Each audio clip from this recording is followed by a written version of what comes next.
I never want to be a single mom again. I never want to ever go through that ever again. Man, I said we gon' win. Knock me down 9 times, but I get up 10. Look myself in the mirror, I said we gon' win. Knock me down 9 times, but I get up 10. Look myself. Good evening, good afternoon, good morning, good night. Welcome back to my channel. If you have not been here before, go ahead and subscribe, like, comment, get into it. Okay, join the family. We want you here. Me and Munchie. Munchie is asleep right now, so I'm hoping I can get through this video without waking him up. But yes, as you can see by the title, this is that video. So let's get into it. Munchie was not planned. He was not even thought of. I had deemed myself infertile, so I was like, if it's not happening, it ain't happening yet, it's not gonna happen. So I was just like, I can't have kids. I can't. So yeah, I deemed myself infertile. With the biological, I did not know him for a long time. We literally went on like one date and then boom, baby. So yeah, since I met that person, we literally were planning our birthdays to spend together. Our birthdays are like 2 days apart since I've known that person. So keep that in mind. That's the type of entanglement we was in. So yeah, we was literally planning our birthdays to be together when we barely knew each other. That one date, and then boom, pregnant. So you know, you sit down, you have this conversation with a person, and you know you're going through all the motions and what you guys want to do. You come to the conclusion that you want to keep it, right? So you sit down, you have this conversation of what you want to do, how you want to do it, you know, how you guys are gonna be, all this other type of stuff, you know. And I really blame myself because I came up with this fucking fairy tale in my mind. You know, I'm finally gonna be able to give my child a 2-parent home. It's gonna have a mother and a father, something that I did not have. For one, I didn't even have 2 parents, I just had one. And I never grew up in a 2-parent home. You know, I don't know what that's like.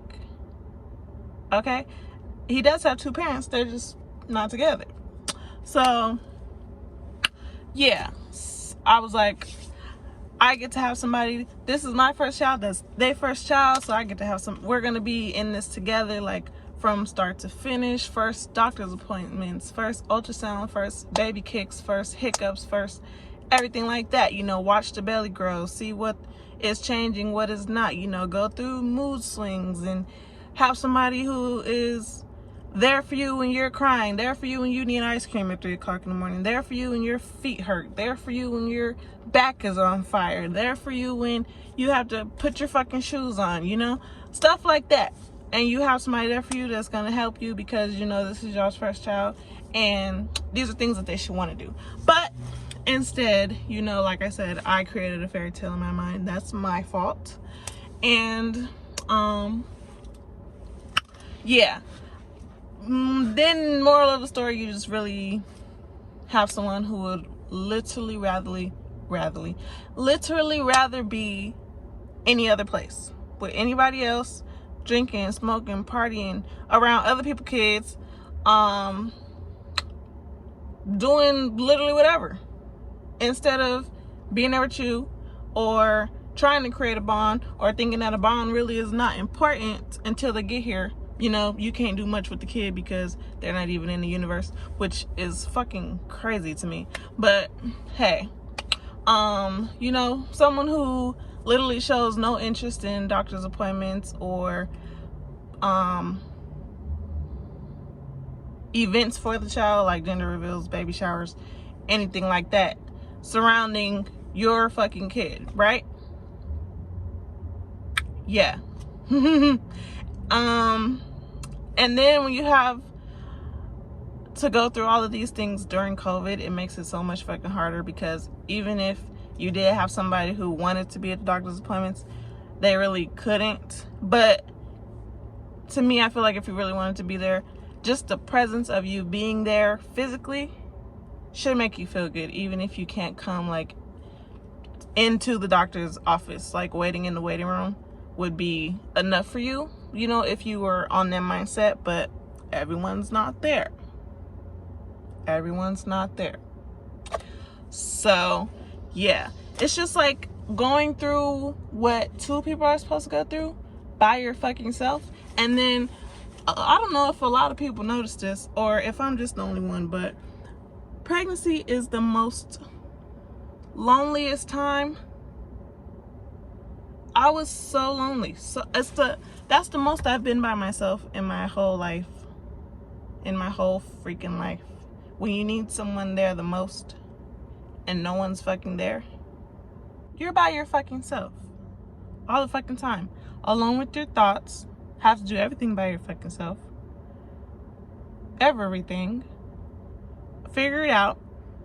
You know, all the pressure is on you, because if you don't do it, nobody else will.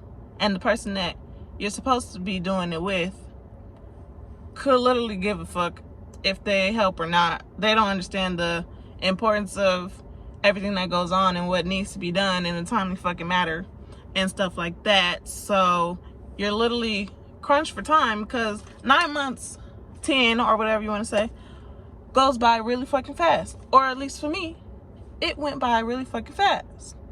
So it was like crunch time, crunch time, crunch time. And a lot needed to be freaking done. But that weight is on my shoulders.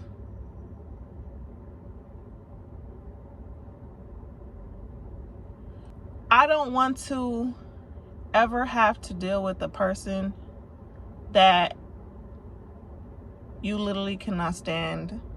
I don't ever want to have to do that again for 18 years or until they die.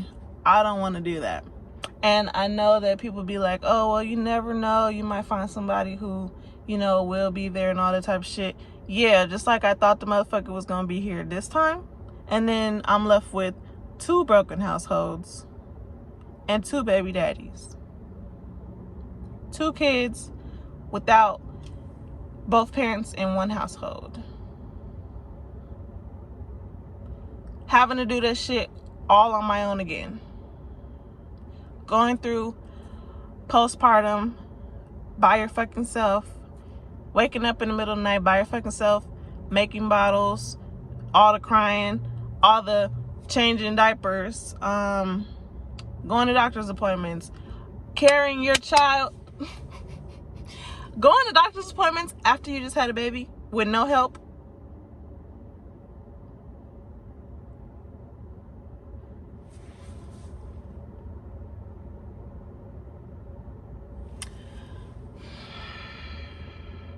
Who would want to do that again? Who would want to do that again? Like, this is why. It's so many things. It's so many things. And I wish, you know, I could be with somebody who,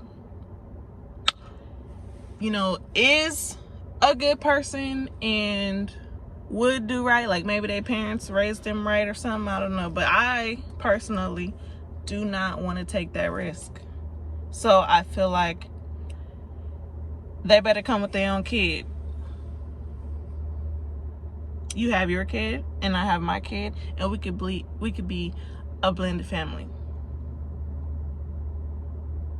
Cause I don't want to go through this ever fucking again. You probably don't realize like how traumatic that shit is, but especially when you like never wanted to be a baby mama. It's fucking traumatic when you literally expect someone to be there for you and your fucking kid. Like, this isn't just my fucking kid. The pregnancy, labor, delivery, postpartum, well, I won't say postpartum was a breeze because it wasn't, but it wasn't as bad as it could have been. But pregnancy, I literally had no problems, no issues, never had a risk of being high risk or problematic or anything. Never had preeclampsia, gestational diabetes, that shit where you just throw up all day, every day. I never threw up once. Thank you. But, yeah, I never had any type of issue except for that fucking pelvic pain. But that's another reason. If I have to go through that pelvic pain again, which I still have.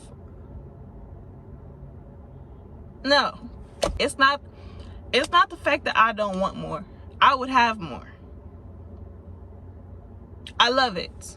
I love it. And now he has 2 teeth coming in. Like, I get to, especially right now, I've always had it in my mind that I would be like stay at home, but like not really stay at home mom. You know, I didn't want to miss anything. I would be in my child's life for every freaking stage that they have. I would be the parent that wakes up in the morning, cooks breakfast, and takes my kids to school and pick them up from school. Like, I always thought that I would be that parent. So me being able to witness every single thing in his life right now, I'm not missing anything. I love that. I love that. Baby fever, I will say, is real. I have a 7-month-old and I still get baby fever. I need to be punched,